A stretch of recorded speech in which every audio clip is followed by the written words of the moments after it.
नमस्कार दोस्तों, मैं हूं अंशु कुमार सिंह और आप देख रहे हैं अंशु क्रिएटिव। दोस्तों आज मैं बात करने के लिए आया हूं उन सभी लोगों के लिए जो अपना घर बनाना चाह रहे हैं या बनाना शुरू करने वाले हैं या शुरू कर दिया है, और दोस्तों जो भी अपने घर के बारे में आगे के लिए सोच रहे हैं उन सभी के लिए मैं इस वीडियो में मैं बड़े हाई राइज बिल्डिंग को नहीं कवर करूंगा, मैं सिर्फ छोटे घर को कवर करूंगा। क्योंकि दोस्तों वहां पे अक्सर क्या होता है कि एक मिडिल क्लास फैमिली अगर अपना उसके पास एक छोटी जमीन होती है, उसके बाद 50 गज की हो, चाहे 100 गज की हो, चाहे वो 60 गज की हो, चाहे 75 गज की हो, तो ऐसे में उसी में वो अपने सपनों को घर एक छोटा सा घर बनाना शुरू कर देता है और उसमें कई सारी गलतियां कर देता है। दोस्तों हम छोटी छोटी गलतियों को इग्नोर कर देते हैं जिस कारण से हमारे घर में कमजोरी या घर में दिक्कत आ जाती है। ऐसे में आपका खर्चा जो आपने बचाना शुरू किया था शुरू से ही, वो आपके घर बनने के बाद भी लगता रहता है, जो कि आपके घर को बहुत ज्यादा खराब, बहुत ज्यादा दिक्कत भरा बना देता है। आने वाले टाइम में भी उसमें पैसे लगेंगे तो क्या फायदा हुआ।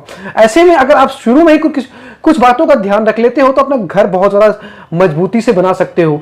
होता क्या दोस्तों, लोगों के पास ड्राइंग नहीं होती है अपने घर को बनाने के, जहां कि आप प्रॉपर्ली मेंशन करो कि हमारा कमरा कहां आएगा, हमारा बाथरूम कहां आएगा और कितने बाय कितने का क्या चीजें आएंगी। तो ऐसे में कुछ लोग क्या करते हैं कि नेट से ड्राइंग्स निकाल लेते हैं, कुछ लोग खुद से ड्राइंग्स बनाते हैं, पर ऐसे में उन लोगों को प्रॉपर ये नहीं पता होता है कि रेनफोर्समेंट कहां दे, मतलब कि कॉलम कहां दे, बीम कितना मोटा दे, कॉलम कितना मोटा दे, मैक्सिमम डिस्टेंस कॉलम के बीच में कितना दे। तो दोस्तों इन सभी बातों पर हम डिस्कस करने के लिए आज की वीडियो में आए हैं। तो इससे पहले कि मैं आगे बढ़ूं वीडियो में, मैं चाहता हूं कि आप हमारे चैनल पर नए हो तो प्लीज दोस्तों सब्सक्राइब कर दो और सब्सक्राइब करने के बाद नोटिफिकेशन बेल बजाना बिल्कुल न भूलो, क्योंकि दोस्तों नोटिफिकेशन बेल बजाओगे तो इसी तरह की मैंने बहुत सारी वीडियोस डाली हुई अपने चैनल पर डालूंगा जिसकी नोटिफिकेशन सीधी आप तक पहुंचेगी, आप तुरंत वीडियो देख सकते हो। और दोस्तों मैंने मिनिमम और मैक्सिमम डिस्टेंस के लिए कॉलम के बीच में भी एक पहले भी एक वीडियो डाली हुई है। अगर आपने वो वीडियो नहीं देखी तो वो वीडियो भी बहुत काम की है, वो वीडियो भी जाकर के देख ले फटाफट से। अब दोस्तों अगर आप हमारे चैनल पे पुराने हैं तो दोस्तों प्लीज लाइक करके कि बिना बिल्कुल भी ना जाए, क्योंकि लाइक किए बिना जाते हो दोस्तों बहुत बुरा लगता है। इतनी मेहनत करने के बाद जब हम वीडियो बनाते हैं तो आप लाइक नहीं करते तो हमें मोटिवेशन नहीं मिलती है, मैं फिर मेहनत करने का मन नहीं करता है दोस्तों वीडियो के ऊपर। इसलिए दोस्तों लाइक जरूर कर दे वीडियो पे। अब दोस्तों आता हूं मैं मेन मुद्दे पे। अब दोस्तों मिनिमम और मैक्सिमम डिस्टेंस कॉलमों के बीच में ध्यान रखना बहुत ज्यादा जरूरी है। ऐसे में लोग बहुत ज्यादा गलतियां कर देते हैं। मैंने कई जगह देखा हुआ है कि वहां पे कॉलम कितनी दूरी पर देना लोगों को पता ही नहीं है। उन्होंने फाउंडेशन तो उठा दिया, उसके बाद जब वो घर बन गया, छत डल गई, लेकिन जब छत का लोड पड़ा वॉल के ऊपर, वॉल दब गई, धस गई या फिर लहर मार गई छत, तो ये सब चीजें गलतियां हो जाती है अगर आपने प्रॉपर तरीके से रेनफोर्समेंट का ध्यान रखा नहीं है। तो यहाँ पे कॉलम का, बीम का बहुत ध्यान रखना बहुत ज्यादा जरूरी है। मैक्सिमम डिस्टेंस दोस्तों दो कॉलमों के बीच में आप 16 फुट का दे सकते हैं, वो भी तब जब आप 12 का सरिया यूज कर रहे हैं। 12 का सरिया, 4 सरिया एक कॉलमों में यूज कर रहे हैं 12 का, तब आप इसमें मैक्सिमम डिस्टेंस 16 फुट दे सकते हैं। और दोस्तों ऐसे में अगर आपको और ज्यादा डिस्टेंस देना है तो इसमें रेनफोर्समेंट आपको और ज्यादा बढ़ाना पड़ेगा। मतलब कि अगर आपने 12 का सरिया दिया है 16 फुट पे, तो आप अगर बढ़ाओगे तो 16 का, 20 का, ऐसे सरिया आपका मोटाई आपके सरिया की बढ़ानी पड़ेगी।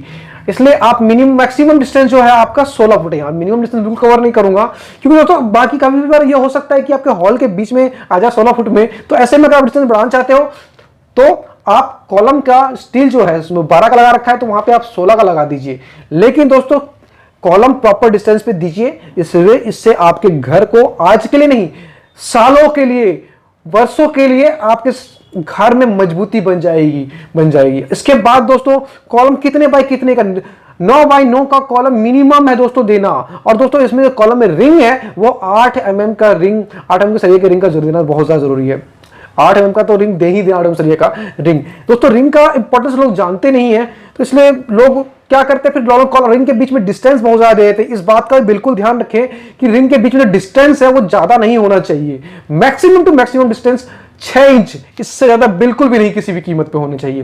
इससे ज्यादा डिस्टेंस देंगे तो दोस्तों जो कॉलम फेलियर होगा तो बहुत ज्यादा यहां से फेल होने के चांस है। मैंने बहुत ज्यादा घर पे देखा है कि लोग क्या चाहते हैं कि कॉलम का जो टक है वो बाहर की साइड ना दिखाई दे, तो इसके लिए क्या करते हैं, कॉलम को पतला कर देते हैं। काफी 6 बाय 9 का कॉलम कर देते हैं, जिसमें कि वो कॉलम जो है आपका दीवार में ही छुप जाए।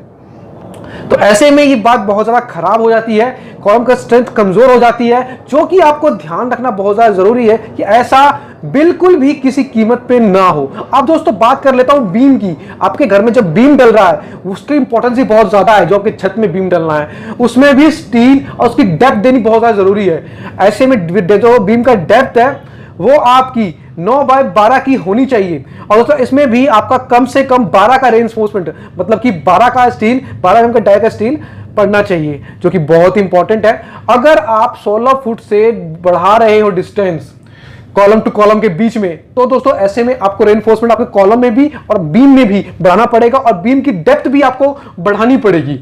ये आपको बहुत ज्यादा इंपॉर्टेंट है, लोग इस पर ध्यान नहीं देते, गौर नहीं देते, ये ध्यान रखना बहुत ज्यादा जरूरी है। कॉलम का डेप्थ का ध्यान, कॉलम के साइज का ध्यान, कॉलम की दूरी का ध्यान रखना बहुत ज्यादा जरूरी है। और दोस्तों इसमें रिंग कम से कम 8 mm का, जैसे कह रहा हूं, ये ध्यान बहुत जरूरी रखें। और दोस्तों 8 mm का रिंग और 6 इंची का गैप, इससे ज्यादा गैप बिल्कुल भी ना दें।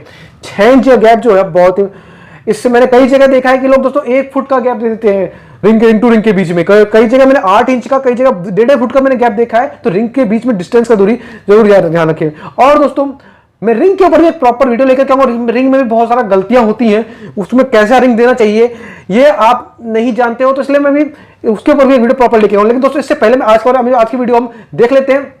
जैसा कि आपको पता लग चुका है कि मैक्सिमम डिस्टेंस आपको कितना रखना है, मिनिमम आपको सरिया कितने का देना है, और दोस्तों डेप्थ आपको जो बीम की है वो कितनी देनी है, ये आपको पता चल चुका है। तो दोस्तों मुझे बताइएगा कि इस वीडियो में क्या मिस किया। अगर आपको कुछ और भी जानना है तो मुझे कमेंट बॉक्स में लिख के बता सकते हैं। और दोस्तों जो और भी कुछ हमसे जुड़ना चाहते हैं और भी कुछ ऐसे ही क्वेश्चन पूछना चाहते हैं, तो आप हमें इंस्टाग्राम पे फॉलो कर सकते हैं, और वहां पे आप अपना मैसेज लिख के डाल सकते हैं, जिसका मैं जवाब जरूर दूंगा।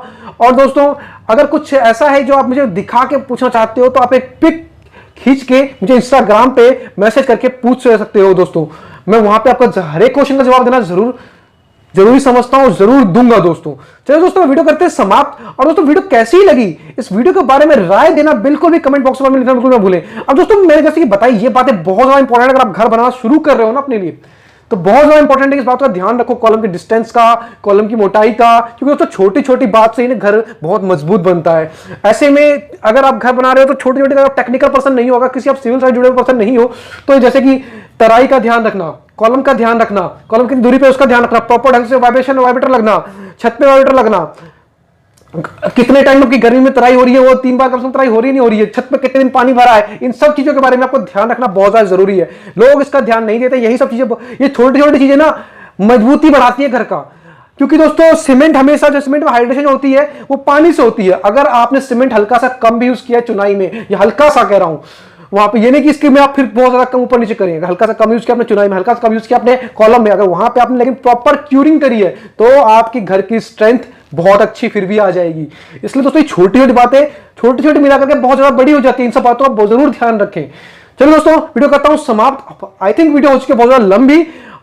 बताइएगा वीडियो में जो भी राय हो आपकी। दोस्तों जय हिंद, जय भारत। ऐसी बहुत सारी वीडियो जो हमारे चैनल पे पड़ी हुई है, अब बहुत 200 के आसपास वीडियो हो चुकी है हमारे चैनल पे, आप जाके देख सकते हैं, जिसमें मैंने आपको इसी तरह की बहुत सारी नॉलेज दी हुई है। दोस्तों जय हिंद, जय भारत। मिलते हैं अगली